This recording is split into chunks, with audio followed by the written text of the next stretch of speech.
மன்னர், ராஜாதி ராஜா, இயேசு மகாராஜா, நித்தியத்தின் ராஜா, நிரந்தரமான ராஜா, ஒருபொழுதும் மணிமுடி கீழே இறங்காத ராஜா. மத்தேயு சுவிசேஷம் 1 அதிகாரம் 1 வசனத்திலே ஆபிரகாமின் குமாரனாகிய தாவீதின் குமாரனாகிய இயேசு கிறிஸ்து என்று சொல்லப்பட்டிருக்கிறது. பிரியமானவர்களே, பேரரசுகள் பல தோன்றி இந்த மண்ணிலே மறைந்தன. மகா பட்டம் பெற்ற பேரரசர்கள் பலர் ஆயுதங்களை எல்லாம் மரணாயுதத்தின் முன் வைத்து அடிபணிந்து மண்ணில் மறைந்தனர். இதோ மரணத்தை வென்ற ஒரே மன்னர், மாமன்னர். காலம் தன் உடலை சிரித்து காற்றில் எல்லாம் முரசொலியை முழக்குகிறது.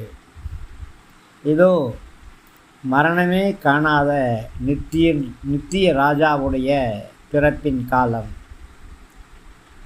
மரிக்குட்டியின் மீது பவனி வரும் மன்னாதி மன்னனுடைய பிறப்பின் காலம் இது. நம்முடைய இரட்சகராக இயேசு கிறிஸ்து வென்றெடுத்தது வெறும் மண்ணை அல்ல, இரத்த ஓட்டம் உள்ள இதயங்களை. வாள் இல்லை, குதிரை இல்லை, வார்த்தை என்ற இருவரும் கருக்குள்ள வாளும், ஒடுக்கப்பட்டவர்களுடைய பெருமூச்சுக்கள் என்ற குதிரையுமே இவரிடம். ஏதோ இவர் நினையாத வேளையிலே திடீரென்று தோன்றிய புதிர் அல்ல. வசனம் என்ன சொல்லுகிறது? ஆபிரகாமுடைய குமாரனும் தாவீதின் குமாரனுமாகிய இயேசு கிறிஸ்துவுடைய வம்ச வரலாறு என்று சொல்லப்பட்டிருக்கிறது. காலம் காத்திருந்த மேசியா இவரேதான்.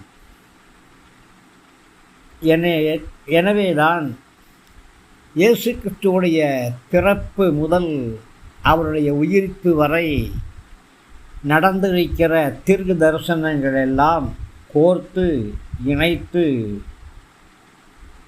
ராஜாதி ராஜா தன்னை வெளிப்படுத்துகிறார். தோல்வியே காணாத தேவராஜா இவர். சந்தேகமே இல்லை, அவர் வென்றிருக்கிறார். வெற்றி வீரனுடைய சுவடுகளை தொடக்கூடியவர்களும் வெற்றி பெறுவது உண்டு. இருள் இவரை தீண்டுவதே கிடையாது. காரணம், அவர் பேரொளியாய் வந்தவர். மனித பேரரசர்களெல்லாம் வான்முட்ட துடித்த பாபேல் பொம்மை கோபுரங்களை தூளாக்கி கொண்டு வையத்தையெல்லாம் சொந்தமாக்கிய தானியேல் கூறிய கைகளால் பெயர்க்கப்படாத கல் இவர்தான். ஆம், கண்மலையும் இவர்தான். இவரையன்றி வேறு யார் நித்திய கண்மலை? இந்த மன்னன் தன்னுடைய சொந்த நாட்டுக்கு வந்தார். உலகமோ அவரை ஏற்றுக்கொள்ளவில்லை. மலை மீது ஏற்றி மரண பள்ளத்தாக்கிலே தள்ளிவிட துடித்தது. வான சாஸ்திரிகள் இந்த தேவ மன்னனை தேடி மனித அரசர்களுடைய அரண்மனைகளுக்கு வழிவிலகி போனார்கள். பிரியமானவர்களே, ஆனாலும் அவர்களால் மெய்யான இயேசுவை காண முடிந்தது, தரிசிக்க முடிந்தது, வாழ்த்த முடிந்தது, போற்ற முடிந்தது, புகழ முடிந்தது. பிரியமானவர்களே, நீதியின் சூரியன் வெளிச்சம் இயேசு கிறிஸ்துவுக்குள் இருக்கிறது. இனி எதற்காக பாவ இருளின் கடலோரத்திலே மனிதர்கள் தடவி திரிய வேண்டும்?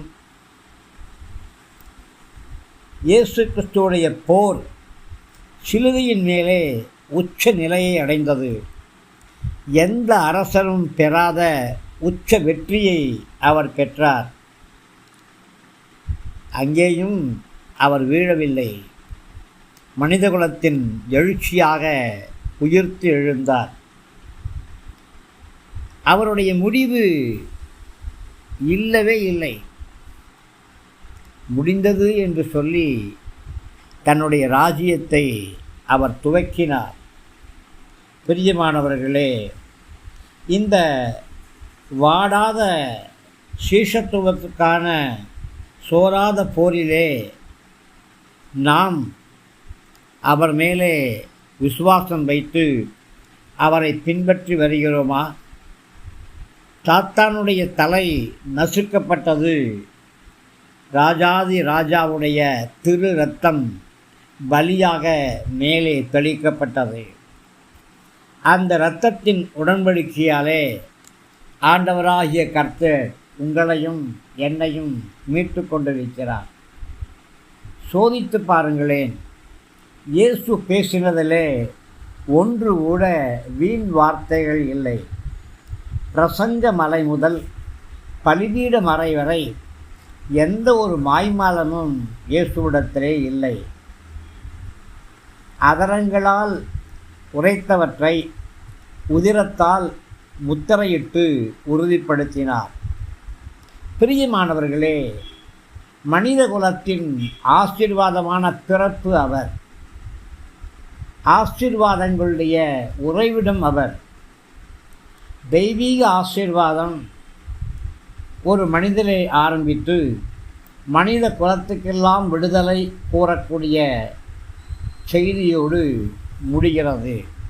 ஆம், இயேசு பிறந்தார் மரிப்பதற்காக. இயேசு பிறந்தார் உயிர்ப்பதற்காக. இயேசு பிறந்தார் நம்மை பரலோகம் சேர்ப்பதற்காக.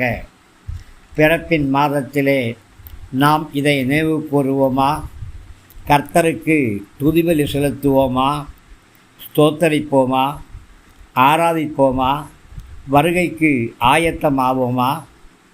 கர்த்தர் நம்மோடு கூட இருந்து நம்மை வழிநடத்துவாராக. ஆமேன், ஆமேன். கிறிஸ்துவுக்குள் பிரியமானவர்களுக்கு அபிஷேகம் செய்யப்பட்ட இந்த ரேமா வார்த்தைகள் உங்களுக்கு ஆசீர்வாதமாக இருக்கும் என்று விசுவாசிக்கிறேன். தயவாக நம்முடைய ஜீசஸ் பிளஸ்ஸிங் யூ யூடியூப் சேனலை லைக் பண்ணுங்கள், ஷேர் பண்ணுங்கள், சப்ஸ்கிரைப் பண்ணுங்கள், கமெண்ட் பண்ணுங்கள். உற்சாகமான காணிக்கைகளாலே நம்முடைய ஊழியங்களை தாங்குங்க. கிருபை நம் அனைவரோடும் கூட இருக்கட்டும்.